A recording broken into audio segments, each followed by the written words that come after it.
siang hadirin sekalian. Pada kesempatan ini, saya Bilpati akan bertugas sebagai moderator yang memimpin jalannya debat pada hari ini. Tema debat kita adalah tantangan pembangunan Indonesia pada era 3 presiden. Pada hari ini akan berdebat dua tim, yaitu tim pro dan kontra. Tim pro terdiri dari Nafa, dari Sydney, tim kontra terdiri dari Donya, Kim, Brian, dan Kimi. Tanpa berlama-lama kita akan langsung mulai sesi debat hari ini. Saya akan persilakan pembicara satu dari tim pro untuk menyampaikan argumennya.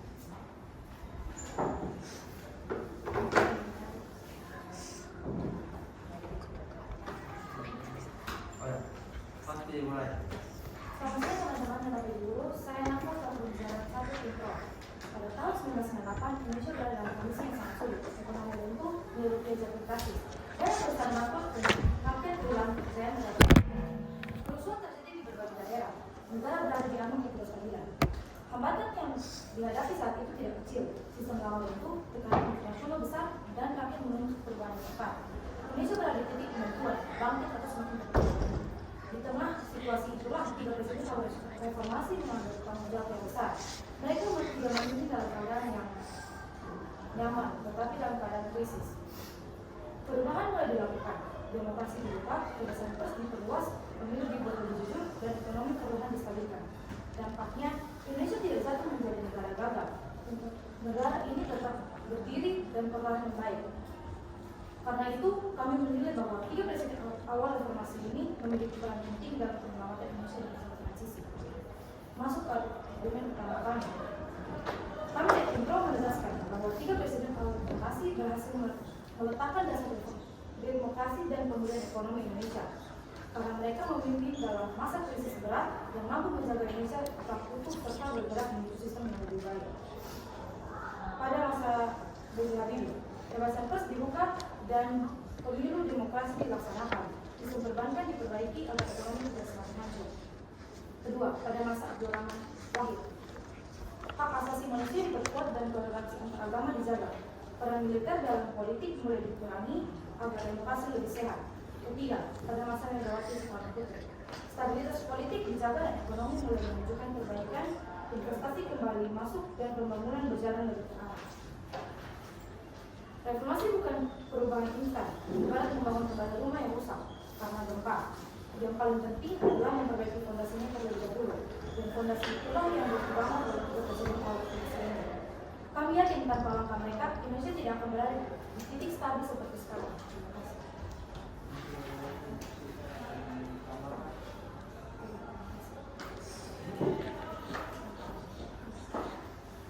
Terima kasih. Saya persilakan kepada pembicara satu dan tim kontra untuk menyampaikan argumen. Kontra akan berterus pada kata pertama ini. Selamat pagi para hadirin, guru dan teman-teman sekalian. Saya kini sebagai pembicara pertama dari tim kontra akan menyampaikan mengapa kebijakan yang diambil oleh Presiden Habibie, Gus Dur dan Megawati pada era reformasi justru memberi dampak yang negatif bagi bangsa Indonesia, terutama dalam konteks keutuhan negara kesatuan Republik Indonesia atau yang disingkat sebagai NKRI. Reformasi lahir untuk memperbaiki keadaan, namun kenyataannya banyak kebijakan yang kurang tepat sasaran, menimbulkan masalah baru, bahkan mengancam persatuan kita. Pertama, masa pemerintahan Habibie. Meskipun ada prestasi seperti stabilitas ekonomi, keputusannya memberikan cacat pendapat kepada Timur Timur adalah langkah yang terlalu terburu-buru dan tidak mempertimbangkan dampak jangka panjang terhadap integrasi wilayah NKRI. Akibatnya, wilayah Indonesia berkurang dan menimbulkan luka mendalam bagi masyarakat yang pro-integrasi. Keputusan ini juga menjadi presiden buruk yang memicu gerakan separatis di daerah lain, seperti Aceh dan Papua, karena mereka melihat bahwa kemerdekaan bisa diraih melalui tekanan internasional. Di bidang infrastruktur, pembangunan jembatan Balerang menghabiskan dana besar, namun manfaatnya hanya bisa dirasakan sebagian kecil masyarakat di Batam. Sementara daerah lain seperti Nusa Tenggara Timur atau Maluku masih kekurangan fasilitas yang mendasar. Ketimpangan pembangunan ini memperlebar jurang kesenjangan sosial antara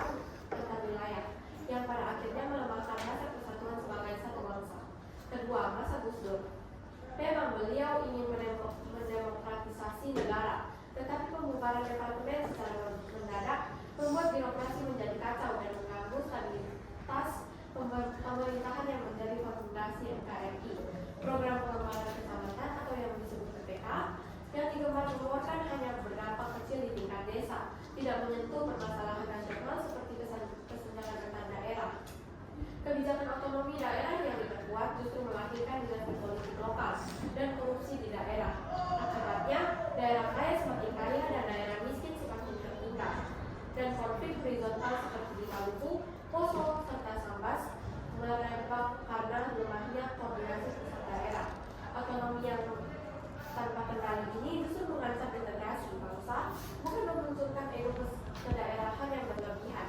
Ketiga, era Megawati. Meskipun terkenal dengan stabilitas, pemerintahannya lambat dalam melakukan perubahan.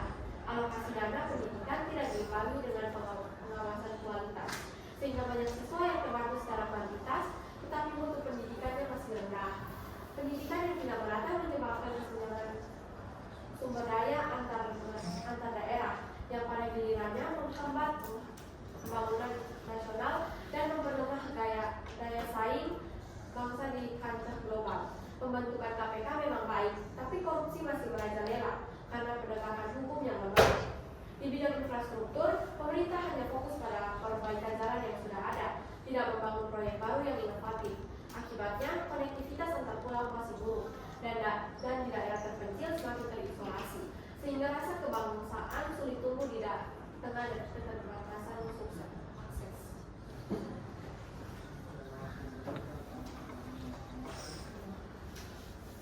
Oke, diingatkan untuk kontak ya. Lanjut. Baik, terima kasih kepada pembicara pertama dari masing-masing tim atas penyampaian argumennya. Selanjutnya kita akan memasuki sesi tanggapan yang akan disampaikan pembicara kedua dari masing-masing tim. Saya persilakan pembicara dua dari tim Pro untuk menyampaikan argumentasi dan tanggapan. Waktu dimulai pada rekan pertama yang disampaikan. Sebelumnya, perkenalkan nama saya Richard Kimtantoy dari kelompok 3 pembicara kedua tim Pro. Hari ini saya akan menjelaskan tentang apa saja proses yang terlihat dari ketiga presiden ini, yakni Presiden B.J. Habibie, Gus Dur, dan Megawati. Pada masa kepemimpinan yang pertama, Presiden B.J. Habibie yang menjabat pada tahun 1998 sampai 1999, proses B.J. Habibie terlihat melalui Kabinet Reformasi Pembangunan yang memiliki program kerja menyiapkan proses reformasi di bidang politik, hukum, dan ekonomi. Di bidang politik, B.J. Habibie memperbarui berbagai perundangan dalam rangka lebih meningkatkan kualitas kehidupan berpolitik sebagaimana diamanatkan oleh GBHN, garis-garis besar haluan negara. Di bidang hukum, ia meninjau kembali undang-undang subversi. Di bidang ekonomi, ia mempercepat penyelesaian undang-undang yang menghilangkan praktik monopoli dan persaingan yang tidak sehat. Dan ia juga memulihkan kembali keuangan negara yang saat itu sedang hancur akibat krisis moneter tahun 1998 se-Asia. B.J. Habibie mampu menekan nilai tukar uang mata rupiah yang awalnya dari 10.000 sampai 15.000 rupiah per satu dolar menjadi 6.500 rupiah per satu dolar. Hal ini dia lakukan dengan cara menghapus bank-bank yang bermasalah dan menyehatkan bank-bank swasta yang memiliki peran dalam perekonomian Indonesia. Dan salah satu bank swasta yang disehatkan oleh B.J. Habibie adalah Bank Sentral Asia.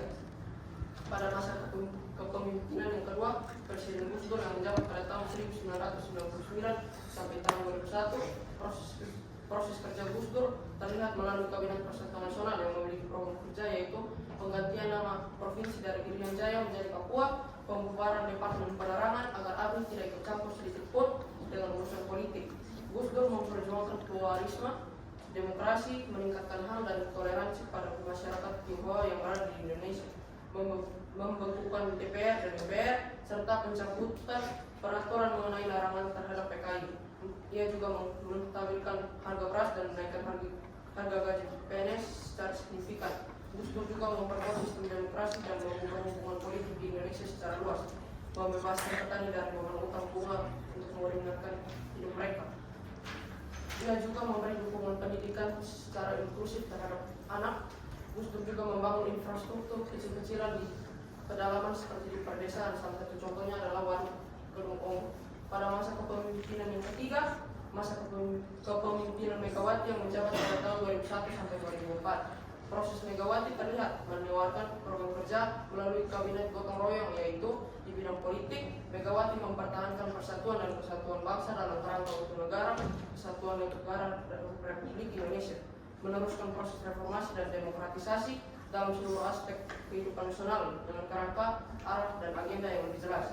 Hal ini dilakukan dengan cara terus meningkatkan penghormatan terhadap hak asasi manusia, membantu KPK, kelompok pemberantas korupsi. Di bidang infrastruktur, Megawati juga membuat jembatan Suramadu yang menghubungkan antara kota Surabaya dan Pulau Madura yang bertujuan untuk mempermudah akses keluar masuknya masyarakat.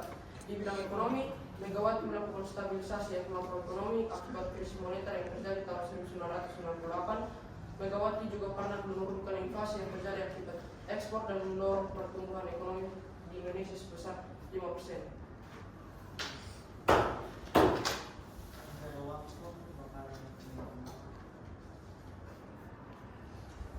Baik, terima kasih. Saya persilakan kepada tim kontra untuk menyampaikan argumentasi dan tanggapannya.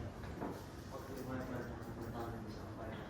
Baik, selanjutnya saya Brian sebagai profesor kedua akan fokus pada dampak negatif kebijakan di bidang ekonomi, pendidikan, serta infrastruktur dari ketiga presiden tersebut, serta kaitannya dengan pegawai negeri. Yang pertama, saya akan menjelaskan data ini. Meskipun ia berhasil menguatkan nilai tukar rupiah, kebijakan ini bersifat jangka pendek dan tidak langsung menyentuh kesejahteraan rakyat kecil. Sektor ekspor justru terancam karena rupiah yang terdapat membuat produk Indonesia mahal di pasar internasional. Dampaknya, pengusaha kecil dan petani yang bergantung pada ekspor komoditas lokal semakin terpinggirkan. Sementara konglomerat besar di Jawa justru diuntungkan. Ini menciptakan ketimpangan ekonomi yang memicu pertumbuhan sosial antar daerah. Di pendidikan, pembebasan SPP dan beasiswa memang membantu, tapi tanpa perbaikan kualitas guru dan fasilitas sekolah, angka putus sekolah sangat tinggi. Akibatnya kualitas SDM di daerah tertinggal semakin buruk dan mereka tidak mampu bersaing dengan penduduk dari daerah maju. Hal ini memicu migrasi besar ke kota yang berujung pada masalah sosial baru dan memudahnya ikatan kedaerahan dalam NKRI. Selanjutnya Gus Dur, kebijakan ekonominya yang condong pada pemerataan justru memperlambat pertumbuhan. Program pemberdayaan masyarakat lokal membutuhkan waktu lama dan pengawasan ketat, sehingga banyak dana yang tidak tepat sasaran. Dana yang bocor ini tidak hanya merugikan keuangan negara, tetapi juga meningkatkan ketidakpercayaan rakyat terhadap pemerintah pusat. Di pendidikan libur Ramadan 1 bulan penuh tanpa persiapan kurikulum yang matang menyebabkan siswa kehilangan waktu belajar. Padahal pada masa transisi reformasi membutuhkan peningkatan kualitas SDM, bukan justru mengurangi waktu belajar.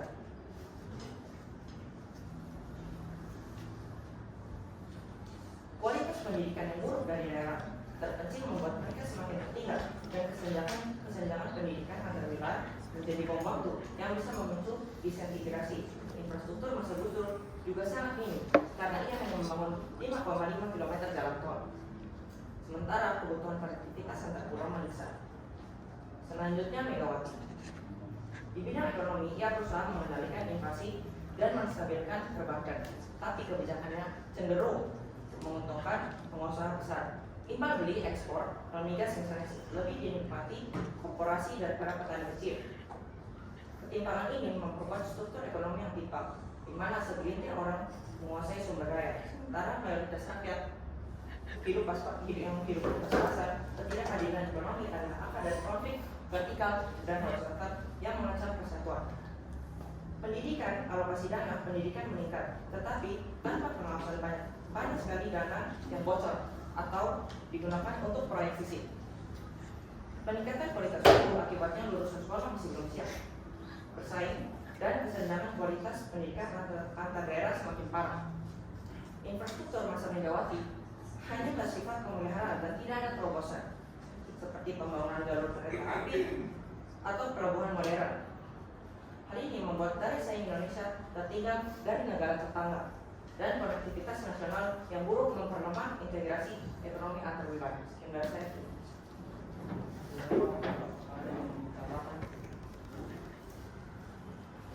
Baik, terima kasih kepada pembicara kedua yang telah menyampaikan argumentasinya pada sesi tanggapan. Selanjutnya kita akan memasuki sisi kesimpulan yang akan disampaikan oleh perwakilan masing-masing tim. Saya persilahkan kepada perwakilan tim Pro Pembicara 3. Oh ya, pembicara 3 untuk menyampaikan argumennya. Setelah mendengar seluruh perdebatan, kami ingin mengajak kita semua untuk menilai secara adil. Tim kontra mungkin akan menyoroti kekurangan. Mereka mungkin mengatakan ada konflik politik, pergantian menteri, keputusan kontroversial, atau hasil yang belum langsung terasa. Namun pertanyaannya adalah, apakah mungkin sebuah negara bisa pulih dari krisis besar dalam waktu yang singkat tanpa proses? kita harus mengingat kembali bahwa ketika presiden memimpin dalam masa-masa krisis dan waktu mereka tidaklah banyak, demokrasi memang tidak selalu terlihat rapi di awal. Justru perbedaan pendapat, kritik, dan dinamika politik adalah tanda bahwa sistem baru sedang dibangun.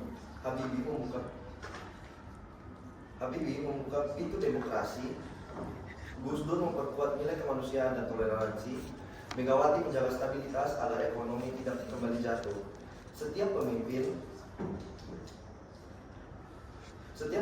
memiliki gaya berbeda, tetapi tujuan mereka sama, menyelamatkan Indonesia dan membangun sistem yang lebih baik dari sebelumnya.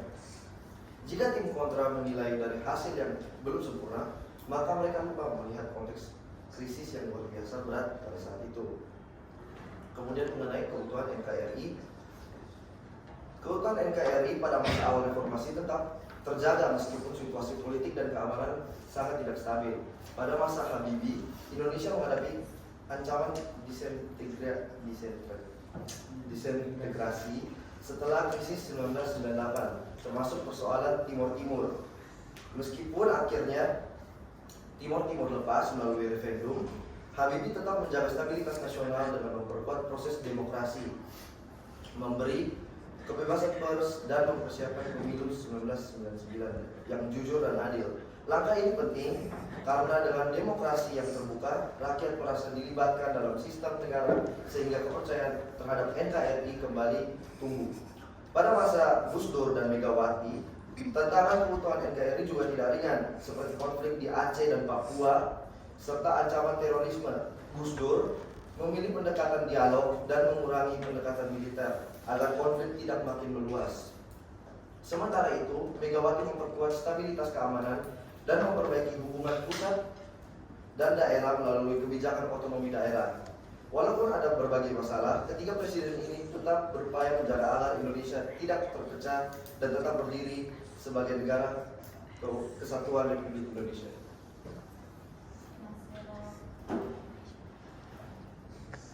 Gimana terus ya?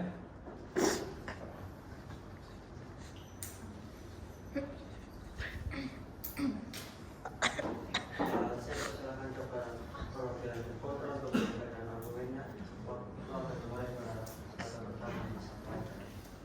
Saya sebagai pembicara ketiga akan menambahkan argumen dan membahas pada bidang birokrasi, politik, dan persatuan bangsa.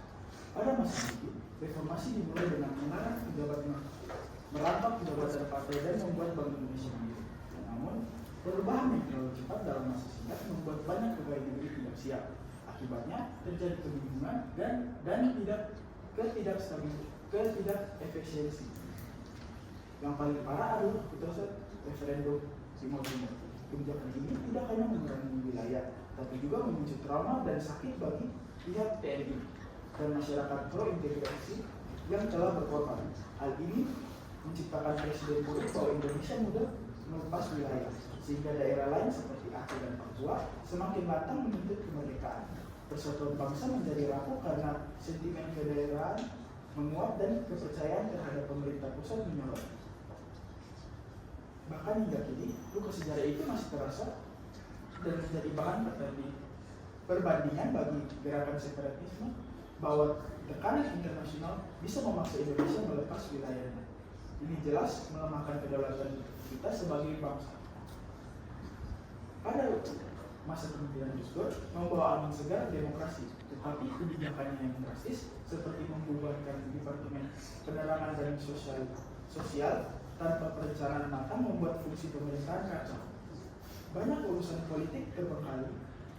Dukungan pada otonomi daerah ternyata tidak diimbangi dengan kesiapan daerah. Daerah kaya menjadi semakin kaya, sementara daerah miskin menjadi tertinggal. Kesenjangan ini memicu kecemburuan sosial dan konflik horizontal seperti di Maluku, Poso, dan Kalimantan. Selain itu, pengurangan peran militer secara tiba-tiba membuat keamanan daerah lemah, sehingga memicu konflik komunal yang sulit dikendali.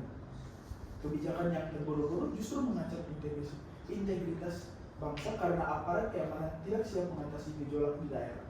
Padahal, di masa transisi seperti itu, stabilitas keamanan adalah fondasi utama agar persatuan tetap terjaga. Tanpa koordinasi yang baik antar pusat dan daerah, konflik horizontal tidak hanya memakan korban jiwa, tapi juga merusak hubungan antar masyarakat yang sebelumnya hidup rukun. Presiden Megawati berusaha menstabilisasikan birokrasi setelah kekacauan. Namun, stabilitas yang ia ciptakan hanya bersifat statis. Pembentukan KPK adalah langkah maju, tetapi korupsi yang masih subur karena penindakan yang tidak tegas dan juga kuasa yang belum diberikan. Otonomi daerah terus berjalan tanpa evaluasi melahirkan kepala daerah yang korup dan membangun dinasti politik.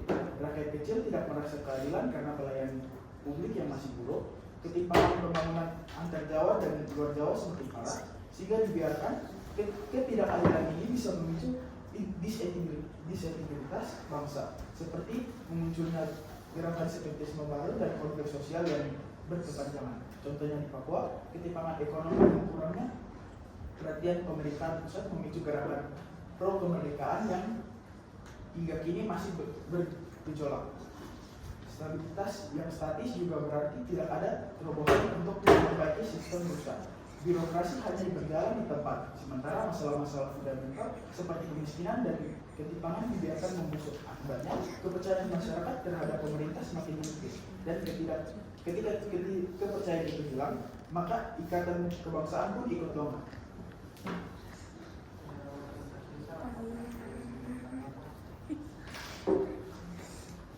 Terima kasih. Berat memasuki sisi radikal, tidak diperkenankan menyampaikan argumen baru. Saya persilakan kepada perwakilan Pro. Setelah mendengar seluruh jalannya debat kami pada hari ini, kami dari tim Pro pada pendirian kami bahwa 3 presiden ini pada awal reformasi memiliki peran yang sangat penting dan menyelamatkan dan membangun kembali Indonesia. Kita harus ingat kembali bahwa mereka pemimpin dalam keadaan yang tidak mudah. Negara sedang mengalami krisis ekonomi, situasi politik belum stabil, dan kepercayaan masyarakat terhadap pemerintah sedang menurun. Dalam kondisi seperti itu, setiap keputusan tentang risiko dan tantangan pasti ada. Namun justru disitulah letak nilai pemimpinan mereka, B.J. Habibie, Megawati, dan Gus Dur berperan dalam menstabilkan keadaan setelah masa krisis. Kami tidak menutup mata bahwa ada kekurangan dalam setiap masa kepemimpinan, tetapi sebagai generasi muda kita harus belajar melihat secara adil dan menyeluruh. Perubahan besar tidak bisa terjadi dalam waktu singkat. Reformasi adalah proses panjang dan ketiga presiden tersebut adalah bagian penting dari proses itu. Tanpa langkah awal yang mereka ambil, mungkin Indonesia tidak akan memiliki fondasi demokrasi dan stabilitas seperti sekarang. Karena itu, kami tetap teguh mendukung bahwa kontribusi bahwa mereka di awal reformasi merupakan bagian penting dalam perjalanan bangsa menuju kondisi yang lebih baik.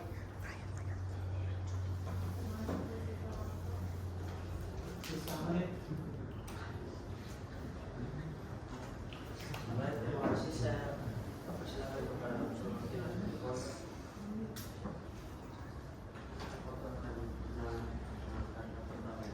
Setelah mendengarkan argumentasi dari tim Pro, kami sebagai tim kontra tetap memilih untuk berposisi pada kontra, menegaskan kembali posisi kami bahwa kebijakan ketiga presiden pada era reformasi justru membawa dampak yang negatif bagi keutuhan NKRI. Habibie dengan referendum Timur yang mengurangi wilayah NKRI dan proyek jembatan Balerang yang tumpang, Gus Dur dengan pembubaran departemen yang membuat birokrasi menjadi kacau, serta otonomi daerah yang memicu konflik horizontal. Dan Megawati dengan stabilitas statis yang hanya mempertahankan keadaan tanpa perubahan. Berarti ditambah dana pendidikan tanpa pengawasan kualitas serta infrastruktur dan jalan yang tepat. Jalan di tempat. Semua ini memperlebar jurang kesenjangan, memicu politik dan mengikis rasa persatuan bangsa. Jadi sekali lagi kami tim kontra menolak posisi ini karena kepemimpinan mereka tidak mampu menjaga keutuhan dan hadapi. Terima kasih. Sudah? Marilah kita berikan tepuk tangan kepada